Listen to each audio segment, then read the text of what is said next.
At 94, I don't take pills to survive, I take mornings to live. What I do in the first hour of my day has kept me healthier than people half my age, and no one believes me until they see it. I'm 94 years old, and I live alone. No caretaker, no special assistants, no emergency button hanging around my neck, just me, my quiet apartment, and the rising sun. People often look at me with surprise, sometimes even disbelief. They ask, how do you do it?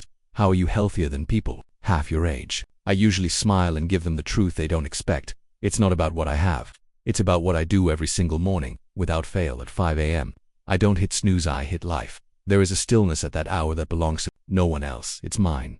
The world hasn't rushed in yet. The distractions are still asleep. The aches and stiffness that come with age are there, yes, but they are not in control. I am. That's the beauty of a ritual, not a routine that feels like obligation, but a ritual that feels like devotion, a quiet agreement with yourself that, no matter what the day brings, you will meet it on your terms. Most people think aging is a slow decline, a slipping away of ability, of energy, of relevance, but they're looking at it wrong.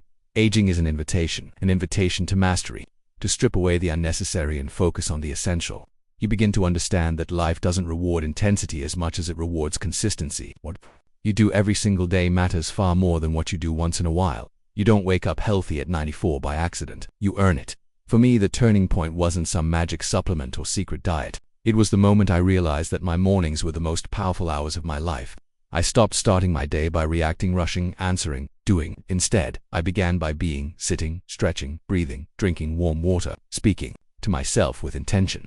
These small acts, simple, quiet, repeatable, began to build something far greater than the sum of their parts. Over the years, these morning habits became like bricks in the foundation of a fortress. They don't just support my health, they defend it. They strengthen my body, calm my nervous system, activate my digestion, sharpen my focus, and ground my spirit. And perhaps most importantly, they remind me that I am in command, not of time, not of aging, but of how I meet each day. And that is everything. So no, I don't wake up in pain and collapse into the day. I rise with intention. I greet the silence. I move, I breathe, I prepare. And in doing so, I remind my body that it is still alive, not just functioning, thriving. My blood flows better, my joints unlock, my breath deepens. And I've learned that when you win the first hour of your day, you rarely lose the rest of it. What I'm about to share with you aren't tricks or trends. They're timeless practices. They've kept me standing strong while I've watched others fall to stress, inflammation, immobility, and forgetfulness. These habits have carved strength into my muscles, focus into my mind, and peace into my heart. And the best part, you don't have to wait until you're old to begin them. You just have to begin. Let me show you the 5 morning habits that changed everything. The first thing I do when I open my eyes is nothing. Not out of laziness or stiffness, but out of intention. I wake with stillness. I sit upright on the edge of my bed, feet planted on the floor, hands resting gently on my knees, and I just breathe. No distractions, no devices.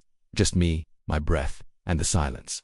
For 10 minutes I allow myself to be fully present, fully aware. My mind settles, my body aligns. Most people rush into their day like it's chasing them, but when you begin with stillness, you lead. Comment, I begin in stillness if you believe peace is the strongest way to start the day. Once I've honored the stillness, I rise and begin to move. Not aggressively, not like a workout, but like a monk. My stretching routine comes straight from my time learning Shaolin mobility practices, and it's something I've done for decades. I stretch my spine first, gently loosening the vertebrae, then work through my joints, shoulders, hips, knees, ankles. I focus on balance, on alignment, on breath with each motion. These movements keep my body fluid, my circulation alive, and my muscles awake. I've seen men half my age groan when they get up from a chair. I don't, because I stretch like a monk. I stay like a monk. Comment, move with grace if you believe in staying mobile no matter your age. After stretching, I breathe passively, but intentionally. I call it my 3-phase breath. I inhale deeply into the belly, then into the ribs, then into the chest. Hold, then exhale slowly through the nose, longer than the inhale. I do this 10 times. It sends oxygen deep into my organs and activates the parasympathetic nervous system. I can feel my blood warming, my thoughts sharpening, my energy rising. Most people take shallow, hurried breaths all day long, starving their cells of life. Not me. Breathing with intention reminds the body that it's safe, awake, and strong. Comment, breathe deeply if you believe every breath is a chance to heal. By this time, I move to the kitchen, not for coffee, not yet. I boil water and add unmixed depending on how I feel that day. Ginger if my joints need warmth. Lemon if I want clarity. Ginseng if I need strength. But never cold water. Cold shocks the system. Warm water carries the herbs like a delivery system straight into the cells. As I sip, I feel my digestion come alive. It's like sending a gentle wave through my body saying, wake up, but take your time. People underestimate this simple ritual, but it clears toxins, hydrates the body, and sets the foundation for everything that follows. Comment herbal power if you believe nature gives us what we need. Before I take a single step toward the rest of my day, I do one more thing. I sit quietly again, but not in stillness this time. In reflection, I ask myself, who do I want to be today? How will I carry my body? What energy will I bring into each space I enter? I think about what matters. I give thanks for my breath, my bones, my being. This small act of intention gives my day structure. It turns the chaos of the outside world into something I can shape from within. Comment live with intention if you believe that clarity begins with a single thought. These 5 habits, simple as they seem, are the pillars of my vitality. They ask for little but give back everything. They don't take strength. They build it not overnight, but every morning. And when practiced together, they become more than habits. They become a way of living. Movement is medicine. Stillness is power. I didn't always understand what those words truly meant. In my younger years, I believed health came from pushing hard, lifting heavier, running faster, doing more. But now, at 94, I see it differently. Strength doesn't come from force, it comes from flow. And longevity, that doesn't come from doing extraordinary things once in a while. It comes from doing simple things every single day. The habits I follow each morning might seem gentle: sitting in silence, stretching slowly, breathing with care, drinking warm water, reflecting on the day ahead. But underneath each of these rituals lies a hidden power, biological and energetic wisdom that has been validated by both ancient traditions and modern science. When I sit in silence each morning, I am not just calming my thoughts, I am lowering my cortisol levels. Chronic stress is one of the most destructive forces in aging. It weakens the immune system, accelerates cellular damage, and increases inflammation throughout the body. But just 10 minutes of mindful stillness each day has been shown to reduce stress hormones and restore balance to the nervous system. In traditional Chinese medicine, this practice aligns with cultivating Shen, our spirit, our clarity, our awareness. And when Shen is nourished, the whole body follows. Stretching, especially the way I do it, slow, deliberate, rooted in Shaolin mobility principles, isn't just about flexibility. It stimulates the lymphatic system, which is vital for detoxification. It encourages blood flow, helping to transport oxygen and nutrients to the muscles, joints, and organs. In Western science, we now understand that daily mobility can slow sarcopenia, the age-related loss of muscle mass. In Chinese medicine, stretching opens the meridian's energy pathways that must remain unblocked for life force, or qi, to circulate freely. And when qi flows, illness cannot settle. My breathing practice is perhaps the most underestimated tool of all. Deep, controlled breathing increases oxygenation at the cellular level. It improves brain function, supports organ vitality, and even balances pH levels in the blood. Studies show that diaphragmatic breathing reduces blood pressure and improves heart rate variability, a key marker of resilience in the elderly. And according to ancient practice, breath is the bridge between body and mind. In each inhale, I draw in clarity. In each exhale, I release tension. It's a medicine no pill can match. Drinking warm water with herbs may seem too simple to be profound, but this small act touches every system in the body. Warm fluids stimulate digestion, encourage healthy bowel movements, and promote hydration. At the cellular level, lemon alkalizes ginger, reduces inflammation. Ginseng supports vitality. These aren't just traditions, they're therapies, and science supports them. Hydration upon waking kickstarts metabolism and improves kidney and liver function. In TCM, warm herbal water wakes the spleen, key the center of digestion and transformation. And finally, the habit of mindful review. It may not seem physical, but its effects ripple through every cell. Studies in neuroplasticity show that intention and reflection actually rewire the brain. Older adults who practice gratitude and mental rehearsal experience better memory, sharper focus, and lower rates of cognitive decline.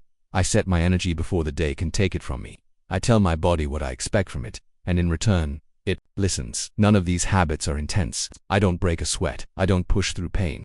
I don't measure my progress in reps or steps. I measure it in clarity, in peace, in how I feel when I rise and how steady I remain as the day unfolds. This is the secret most people miss. It's not about doing more. It's about doing what matters and doing it every day. Consistency, not intensity, is what defies age.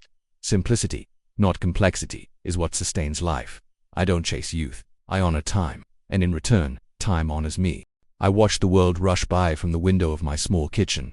Steam rising from my cup of warm ginger water. Down below, the street fills with the sound of hurried footsteps and restless horns. Young men and women, faces buried in screens, shoulders tight with stress, rushing to be somewhere, to do something, to become someone. And here I stand, 94 years old, alone but not lonely, still and steady like a mountain watching the wind. You see, aging is not losing, it's mastery. In youth there is noise, motion, ambition, but in age there can be clarity, precision, presence. While others are still learning to listen to their bodies, I have spent decades learning how to hear mine. While many still search for meaning in chaos, I have found meaning and rhythm in the repeated steps of my morning ritual, in the quiet mastery of small things done well. There's a myth that getting older means growing weaker, that independence fades, that mind's dull, that energy drains like a leaky faucet. But I am here to tell you, it doesn't have to be that way. Not if you choose differently. Not if you treat aging as a teacher, not a thief. My mornings are not what keep me young. They are what keep me alive. Truly alive, awake in my senses, grounded in my thoughts, strong in my spine. Every habit I've shared with you I do not because I have to, but because I get to. I do them not to fight time but to flow with it. I don't fear growing old. I fear growing passive. Because mastery, true mastery, is not about conquering others or collecting medals. It's about knowing yourself so deeply that your life becomes a living expression of balance. I know men in their 40s who feel older than I do. Their joints ache, their breath is shallow, their minds race, and they believe this is normal. But normal is not the same as natural. We were not designed to collapse with age. We were designed to evolve, to refine. Like the mountain monk hum in the storm, rooted in the earth, undisturbed by the noise around him. I am that mountain now. While the world spins fast, I move with care. While others react, I choose. While others seek shortcuts, I walk the same path step by step, breath by breath, sip by sip. And that is why at 94, I still rise without help, think with clarity, and feel joy in the simplest things. So try just one of these habits tomorrow and feel the difference. 10 minutes of stillness, a single breath with purpose, a warm drink before the world rushes in. You don't need a mountain to climb. You just need a moment to claim. From that moment, everything can change, because in the end, I'm not trying to stay young. I'm mastering the age I've earned.